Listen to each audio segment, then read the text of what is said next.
Почитувани добро вечер, јас сум Александар Видиновски, вие гледате Само вистина на канал 5 телевизија. Вечерва со Богдан Илиевски, добро вечер. Добро вечер. И Александар Чумовски, добро вечер и за вас. Добро вечер. Кога се договаравме за емисијата, кој ви се јавив, кој ве прашав како сте, ми рековте дека уживате во пензионерските денови.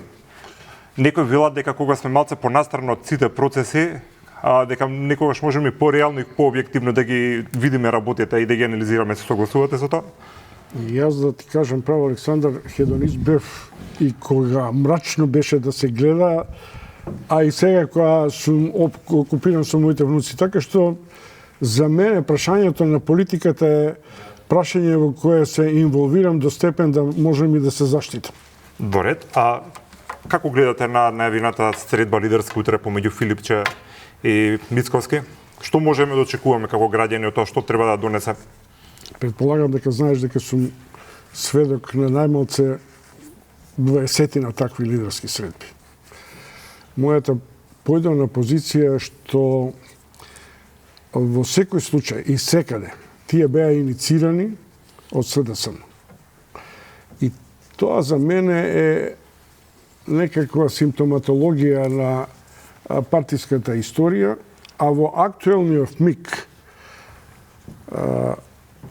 таа може да биде придобивка за сите, но и може да предизвика продолжување на тенденцијата на така наречено губитништво. Тоа губитништво во овој момент ја го гледам во фактот дека пред нос ни се случи трагедија, пред очи ни се случи нефункционирање на државата, а пред сензибилитетот на луѓето ни се случува една невообичаена посвоеност на пиар политиката и во вакви негативни животни, па и државни несреќи, да речем. Не сум сигурен дека ова може средба да има некако пржинско значење, да речем условно. Не сум сигурен дека тоа може да предизвика релаксација на меѓусебните односи, зашто корените на атрофијата на системот ги зафаќа подеднакво и навлегува подеднакво и политичко-партиската историја на двете, да речем условно, македонски политички конфронтирани сили. Зошто според вас оваа лидерска средба се договори практично преку медиумите, преку пресконференција? Доколку имаш искрена желба за средба, па и потреба во овој момент, нели можеше тоа се потивко да се... Дали тука треба да бараме некаква символика или некакво значење? Прашањето на тивкоста која заговара премиерот е прашање на методи, на методологија како ќе се организира тоа. Како и да е, ми се чини дека за прв пат, ако не се лажам, во Македонија средба се организира без така наречениот странски фактор. И тоа може да биде еден знак на добрата страна на средбата меѓу двајца одлични експерти во своите професии. И меѓу себе мислам дека и двајцата имаат еден речник на еден схоластичен речник на краткоста на диагнозите и исто така краткорочноста на решенијата на тие диагнози. Ќе видиме, морам да признам малце искуството ме учи да бидам внимателен, но ми се чини дека Македонија од оваа позиција на траурност мора да влезе во динамиката на политичките случувања. За мене е катастрофално молчењето на парламентот во изминатите 2 недели. Замислете да се случеше, например, што знам, како на времето кодра фура или влегување на безбедносни или терористички групи и ние ќе молчевме ли? По основната функција на парламентот да заседава во континуитет. Нема тука емоции. Ако емоциите ги водат во парламент, отие државата. Ако ние не се служиме уште минимум со политичкото рацио, мислам дека оваа држава веројатно ќе дочека или ќе мора да предизвика нови кадрски поместувања на партиско-политичката сцена. Кога ќе кажете краткорочност во диагностиката на проблемот, тоа сакате да кажете дека владата па и опозицијата не доволно длабоко влегува во суштината на проблемот и поради тоа не е искрена во обидите да се реши тоа? Најпрво мислам дека на почетокот кажав политичко-пијарски елементи. Добро. Најлошата варијанта во првиот налет, кај тандемот Мицковски и Тошковски, беше обидот да се симне било каква одговорност на актуелната администрација, политички фактори, па и нивната, за случувањата во Кочани во нивно време на владење. Но потоа мислам дека се преапа и се врати на целината на своите функции. Бидејќи не поминува веќе кај народот, видите, гледајте што ни направи ДУИ, гледајте што наследивме од СДСМ. После година дена, тоа веќе кај народот има помала тежина од тежината на, односно има поголема тежина од тежината на партискиот речинг доминантен на ВМРО. Благодарам. Богдан, се согласуваш тоа? Со тезите на Джумовски сега. Да. Денешно време е лесно да се направи, не факт-чекинг класичен, но чисто бидејќи си припомнувам низа прилики, не дека е суштински важно, но чисто памтам дека и кога беше ВМРО во опозиција, често бараше лидерски средби на разни теми во некакви кризни ситуации, особено кога беше во прашање периодот на одлучување во врска со иницијативите од Бугарија преточени во францускиот предлог и така натака, така да просто не е така дека секојаш тие били на иницијатива на СДСМ, но и двете партии логично е кога си во опозиција да бараш некој начин на факторизација на својата позиција или пак пример кога бараше ВМРО средба за лидерска средба поврзана со случувањата поврзани со евроинтегративните процеси, разликата во рейтинзите, бидејќи е важно тоа да се спомене, политичко-пијарски, да се согласувам, еве да го анализираме така, не беше ни оддалеку толку драматична, напротив, според сите меродавни анкети, рейтингот тогаш на ВМРО беше и поголем од тој на СДСМ, не на целата влада, нели, но тој на СДСМ. Сега ситуацијата е малце поразлична поради состојбите на Бихачка. Еден од предусловите, не викам дека нужно нема добри намери, Филипче и тие мозоци кои што го советуваат, но сакаат начин да се факторизираат како релевантна политичка сила, што е во ред, што е легитимно.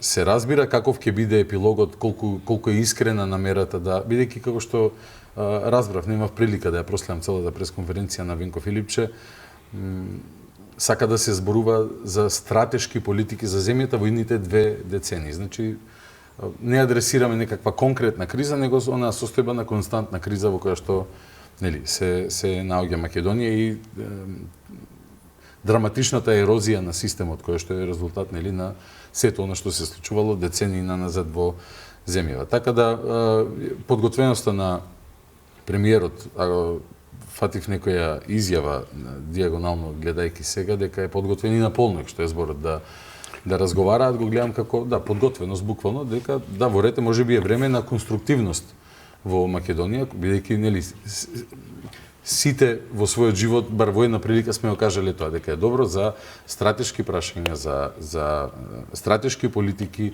сите да соработуваме заедно, да имаме една бела книга по која што ќе се водиме без оглед кој да дојде на власт. Јас лично, искрено, од досегашното искуство сум не малце, повеќе од малце скептичен во однос на тоа дека баш сега е моментот во кој што тоа ќе се случи, а именно бидејќи ги следам и другите комуникации кои што доаѓаат мимо таа изјава на Венко Филипче во однос на политиките на власта, во кој што јас препознавам повеќе политиканство отколку некакви државнички Зошто? ставови. Зошто?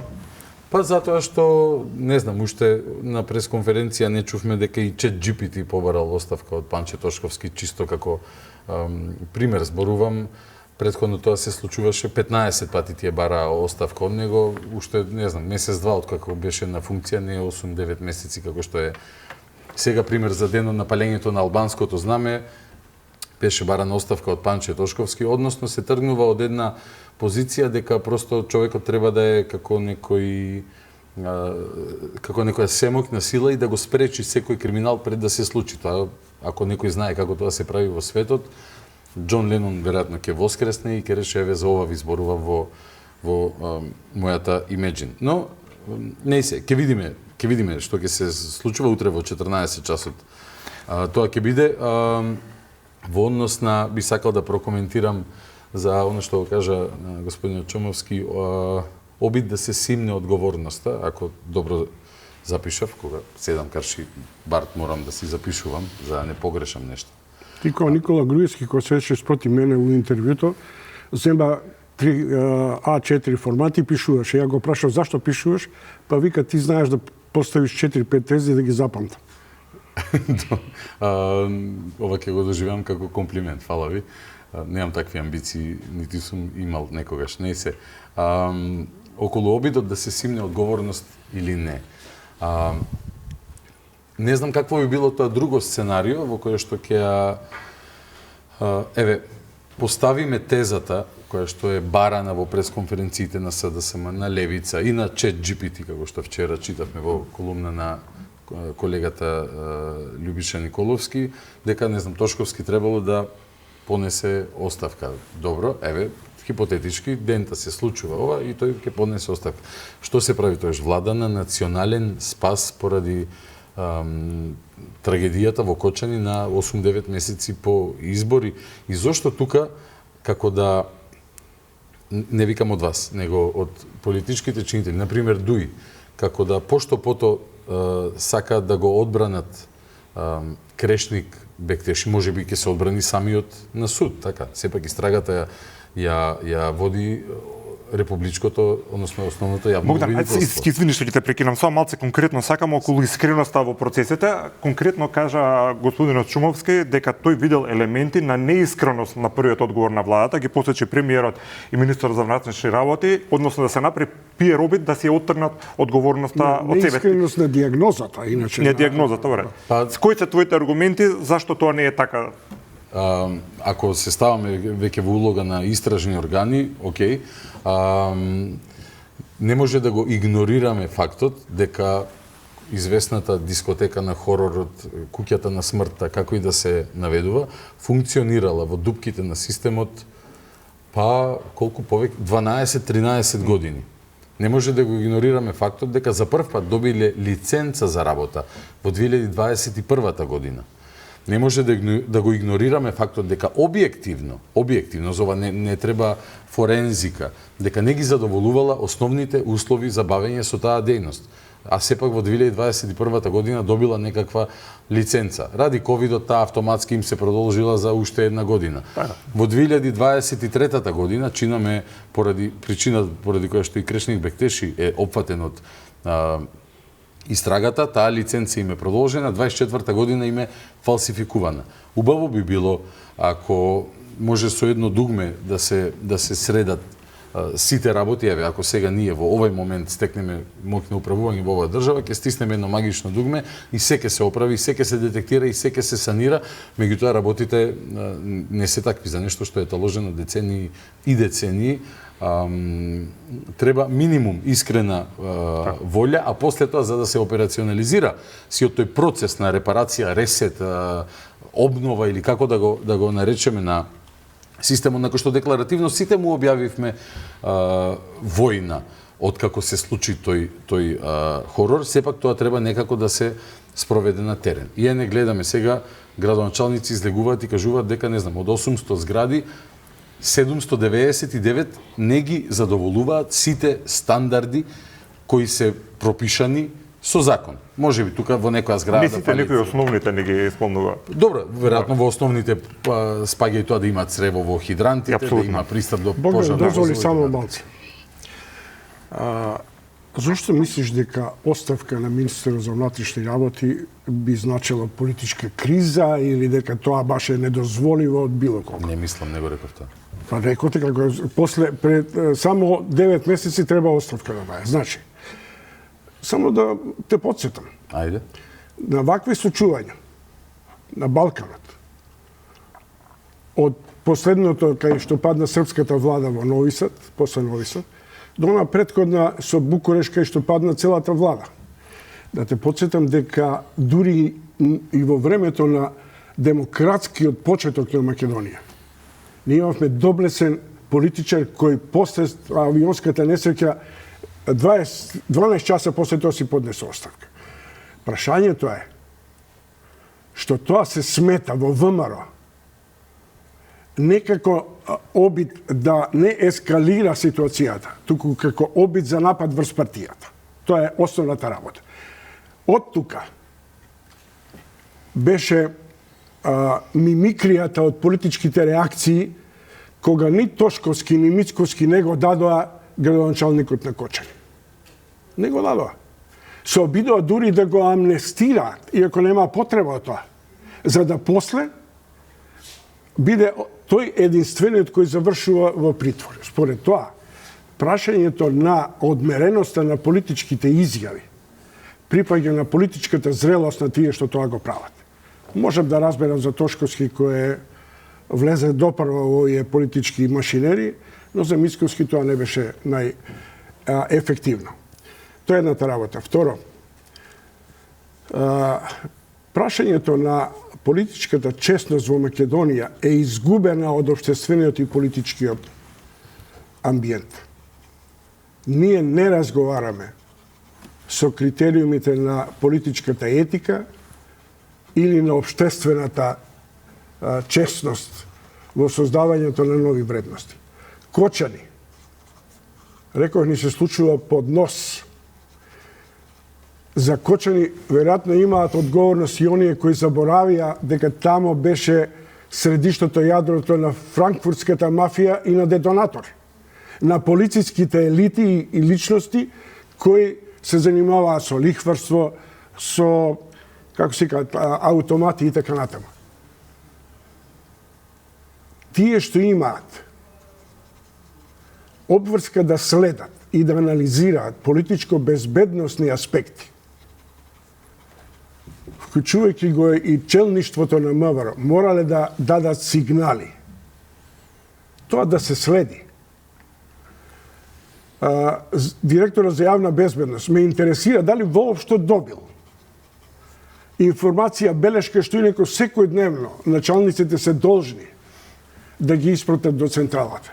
Дали воопшто во тие извештаи е детектирано од било кој да каже, чекате бе, пред нос ни се случува харанга на примитивизам, кај што луѓето ги бутаат во тоа кабаре, кај што има малолетници. Не верувам дека е имало. А ако имало, уште полоше што тоа не се анализирало. Сега, гасниме пожар на изгасен пожар. И допрва има да се соочуваме со небулозите на аномијата на системот и на политичката деструкција. Тие детекции му беа познати на ВМРО ДПМН и на водечката гарнитура. Откако тоа го имале како сознале, морале да направат приоритет на решенија за решавање на вакви травматски состојби. Дури потоа да се занимаваат со тоа, ние сега ќе ви дадеме пари, а вие направите улици. Добро, заради динамика. Океј. Да. Романија и Србија, чисто да ги одговорам како тези, поприлично е поразлична ситуацијата и споредбата. Конкретно во Србија се работи за објект кој што владата го реконструира и за кој што оние кои што протестираат на улиците велат дека владата правела некакви сомнителни тендери, дека на нив се се работело фушерајски за да има некаква непримерна незаконска заработка и затоа довело до трагедијата. Во Романија сосема поразлична ситуацијата, се работи за власт која што била долги години и така натака и на која што објективно може да и се замерува ако после не знам како на 8 мај бе изборите, на 10 јули ја презедоа власта, не знам кој беше 15 17 можеби, веројатно не може да очекуваме дека на 25 јули се ќе е средено и се ќе е завршено. Или викате не го дава градоначалникот на Кочани, Мицкоски. Ја памтите изјавата на Мицкоски на Тошковски? Ја памтам дека според него нема одговорност во однос на конкретниот кривично правен настан. Што се случи после тоа? Човекот отиде во притвор. И тој, и неговиот претходник, и тој пред него.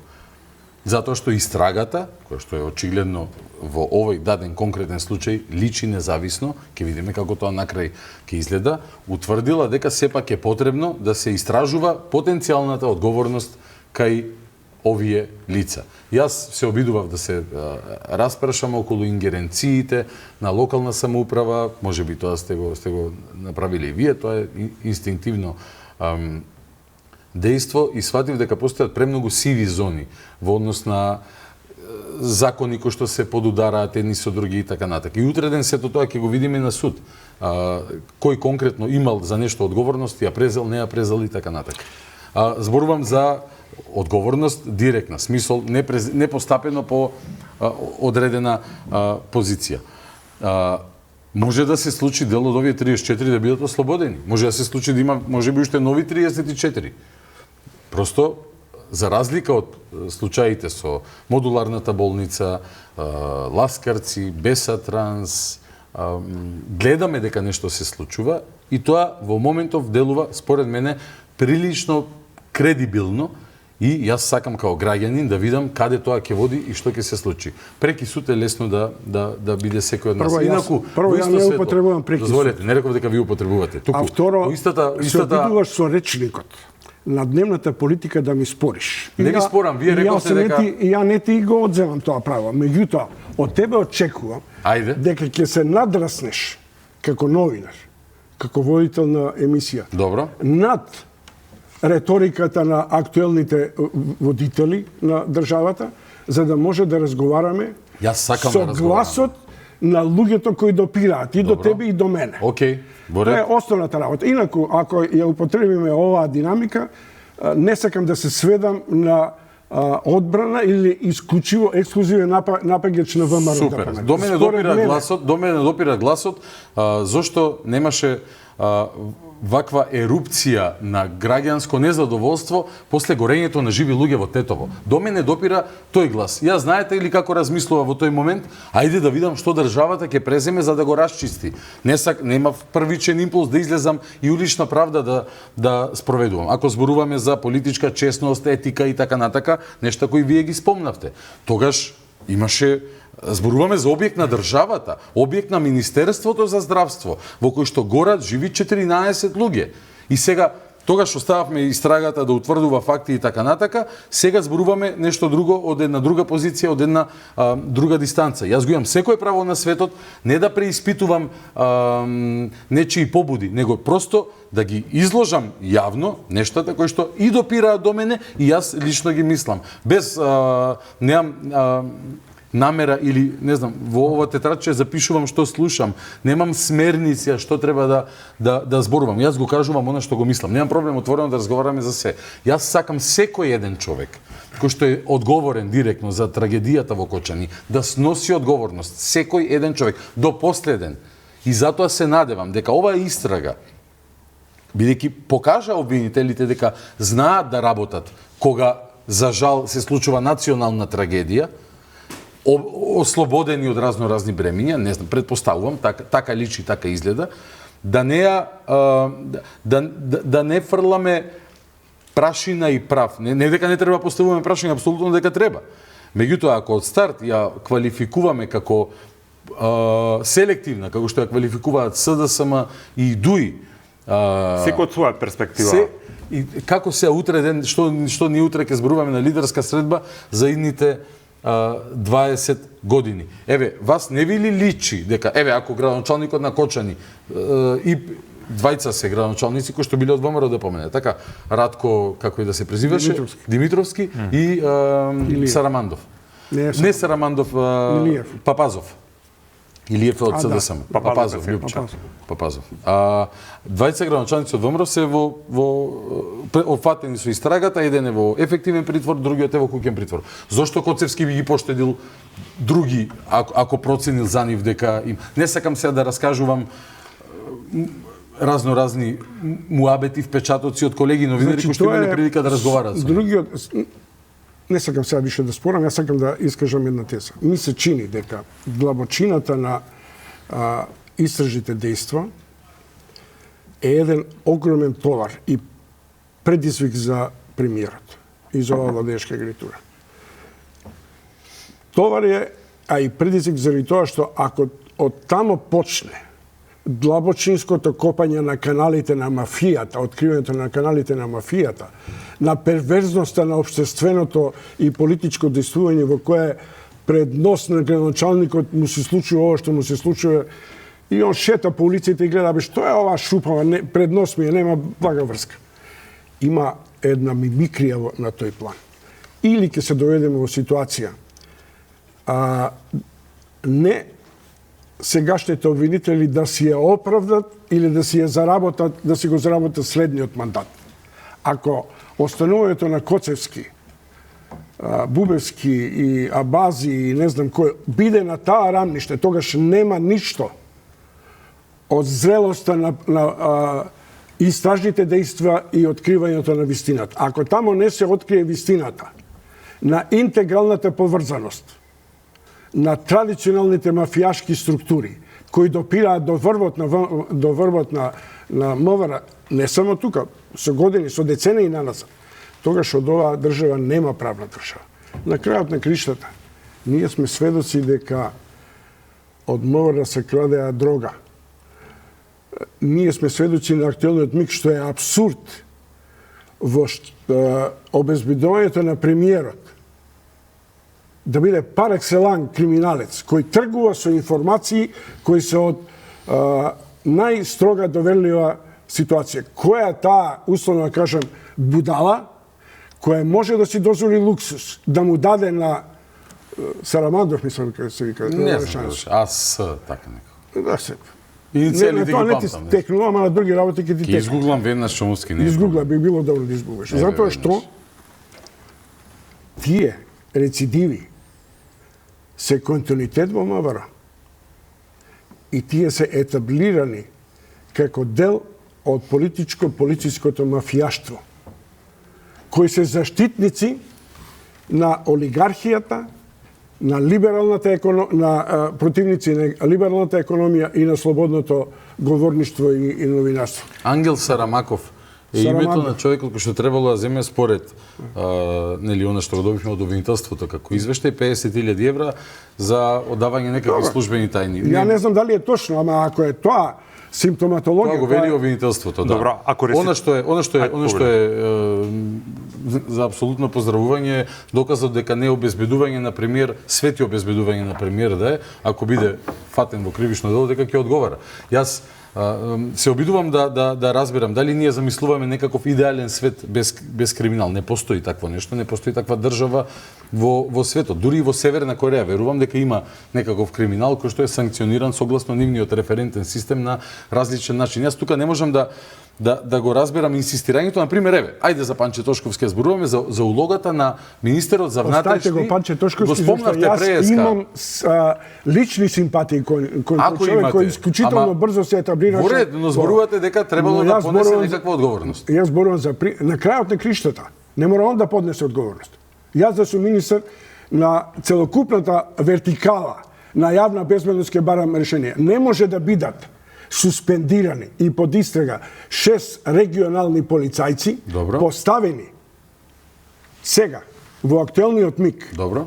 А при тоа да не го допира шефот на јавната безбедност во Македонија. Океј, но може ли да претпоставиме дека тие, пак сме истражни органи, се опфатени со истрагата, бидејќи биле дел од процесот во кој што, не викам дека нешто направиле конкретно, може би нешто не направиле, може би дале согласност на слепо. Се е тоа со многу можеби. Морам да ставам многу огради, бидејќи јас сум бил дел од судски процес во кој што луѓе не ставале огради кога измислувале квалификативи против мене. Тоа ми е лична побуда. Но биле некако дел од еден процес во кој што дискотеката Пулс во Кочани, и тоа е една. Во земја можеби има уште 20 такви кои што се потенцијални катакомби. Добила во сите општини има. Добила лиценца, се разбира. Добила лиценца за работа, односно фалсификувала лиценца за работа. Сега, можеби не сте го фатиле тој момент, но голем дел од одговорностите. Затоа реков пример, ајде, викате одговорност Панче Тошковски, вертикала БЈБ и така натака. Голем дел од одговорностите кога е во прашање ве употреба на пиротехника како директен причинител, нели, на страшниот настан се на дирекцијата за заштита и спасување. Од нејзиното формирање 2005 навака, во смисол на контрола на компании кои што имаат право да управуваат со такви материјали, како ги пренесуваат, како ги складираат. Но оние тези кои што се појавија некаде во јавноста дека буквално треба да има полицаец на секој кој во оваа земја. Иако, не знам, сега јас извадам пиштол во ова студио. Треба да има полицаец овде кој што ќе ми ја фати раката, ќе ми уапси, вулгаризација класична. Бидејќи такви се и тезите, дека требало да спречи. Како се Јавна спречува? безбедност се грижи за безбедноста на јавниот простор. Тоа за полицајците е номеро 1. Така е, да. На собир во кој се случува 500 луѓе, не знам дали се 500, дали се 300, дали се 650 според не е важно. Според капацитет 250. Мора да има. Ама мора да има. Не мора да има, проценка, не е точно. Проценка. На стадион фудбалски на кој има очекуваме 25, а се појавиле 3000. Треба да има ешалон од специјалци на аутлинијата. Немојте да релативизирате. Тоа е, видете, знаете кога има специјалци на аутлинија? Кога играат Македонија и Грција, Македонија и Бугарија. Како не е... Не знам кога си бил на утакмица последен пат. Често пати. Јас сериозно прашувам. Мислиш дека на собир од 300-400 млади луѓе, добро, во кој полицијата, условно да кажам, се обидува да гони и дилери на дрога и така натаму, не треба... А како има цивилни полицајци или униформа внатре... Да, и деликвенција малолетни. На крај дека се прашува... Има, бидејќи барале... значи таму треба да има. Зашто? Да, барале дрога и малолетничка деликвенција. Ама тоа треба да има сегде. Ама сега треба да има сегде. Не може да има у Кочани центар. Ама не е Кочани, не е Кочани Копакабана на Бразил и концерт на Ролинг Стоунс од 3 милиони луѓе. Зборуваме за диско во кој што има концерт. Вечерва, денеска, 2 април, има такви концерти, тоест би имало, не знам дали има сега, во 15 локали во Македонија. И не мислам, и од моето животно искуство, еве не знам, кажете вие, дали порано било така, а јас и Александар сме прилично на иста возраст. Дали имало полиција, навлезе во диско, па полиција внатре и така натака. И од друга страна, сега пак ќе вулгаризирам, но ако ја има, тогаш ќе обвинуваме за полициска држава. Треба да се следат стандардите, едноставно. Пред 30 години имаше полицајци во Мусандра, пред да влезат, после да... Значи, не може да биде нешто достигнато на начин на кој полицијата ќе се амнестира од собствената одговорност. Ама ворете, јас сум да ја утврдиме одговорноста на полицијата по закон. Добро, не, ние има кој, нели? Но да ја утврдиме и после да повикуваме и така натака. Како требало да биде, не знам, јас сакам да знам како е пропишано по закон и дали пропишаното по закон е спроведено или не е спроведено. Но идејата дека на секој ќош во Македонија ќе има полицаец кој што ќе го спречи секој криминал, како на пример требало да има полицаец кој што ќе го спречи палењето на македонското знаме во Чаир. Се сеќавате на тие тези. Повторно, Панче Тошковски што да направи? Да поднесе оставка. Добро, како луѓе го замислувате тоа? Убаво е, ама не паднавме од Марс вчера. Ве остави 15 на минути, интересна беше полемиката, меѓутоа ме интересира малце политичкиот контекст на сето ова што се случи, а тоа е, Чомовски, според вас, која евентуална политичка цена би ја платила ВМРО-ДПМН како партија, ако не го исполни своето ветување, дека или ние или тие, дека сега е моментот за ресетирање на системот и конечна борба, конечно победување на криминалот и корупцијата? Имаме момент кога целата јавност стои позади владата тоа да го направи, кога целата меѓународна заедница која што може да им стои, значи ги имаат сите полуги тоа да го направат. Александар, тоа ќе го одбијам на мигот и на емоциите. Ке секој и политичар има емоции. Такви референдумски или бонапартистички изјави, или тие или јас, или сега или никогаш, не доведуваат до резултат. Ама рековте да се случат гласот на граѓаните, тоа го велат граѓаните. Меѓутоа, гледате, гласот на граѓаните е еден абер, кој сега зрела политичка партија треба да го систематизира. Например, ја гледам една ваква солуција. Ќе го интригирам Богдан, кој беше главниот гласоговорник на одбраната на македонштината и така натаму. Сега. Благодарам. И тоа, обично нивните тези беа нечини Преспа, нечини Бугарија. Како никој од нив не смогна сили да каже, чекайте бе, од кај ги добиваме ние авионите за гасење на пожарите? Од каде се излече оваа иницијатива за интервенција на Европската Унија? Ако не бевме во НАТО, немаше ни пуштат авиони за изгорени лица, не разбирам. Не, јас сега те прашувам за Европа, баш кај за НАТО. Еве и за Бугарија, сакате конкретно за Бугарија зборуваме. Тоа што Бугарија ни помага се, јас им аплаудирам и им благодарам за човечноста. Да. Тоа значи дека треба да го игнорирам оној дел кај што велат дека Тито измислил македонци 45-та. Тоа значи, Богдан, дека кога се работи за општествено влијание и за нас новинарите е важно на луѓето да им предочиме кои се партнери, кои се пријатели и врз основа на кои критериуми се создава меѓудржавна соработка и партнерство. Погледајте, ние од 180 колку имаме повредени, 2/3 се надвор од државата. Да. Ама ако така цениме партнери од 27 членки на ЕУ, ние од не знам, 8 имаме помош. Тоа значи што е дека другите земји во ЕУ не ни се партнери или членките на НАТО. Еве од друга страна Албанија и Косово немаат згрижен пациент. Тоа значи дека не ни се добромислечки држави или дека во моментот кога се вклучиле во акцијата немало потреба кај нив да биде згрижен пациент. На која ви е тезата сега? Ако на луѓето сега не им предочиме дека политичката деструкција која оди понекогаш на линијата на путинизмот во Македонија, која ништо добро не ни создава и не ни вади перспектива на Македонија.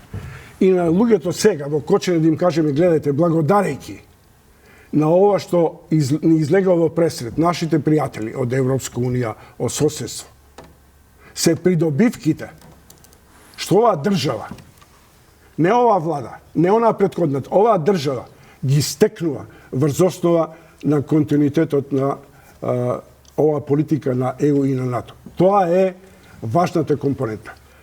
Ако ти и натаму мислиш дека се е релативно, сега ќе заборавиме... Ајнштајн тоа го рекол, не јас.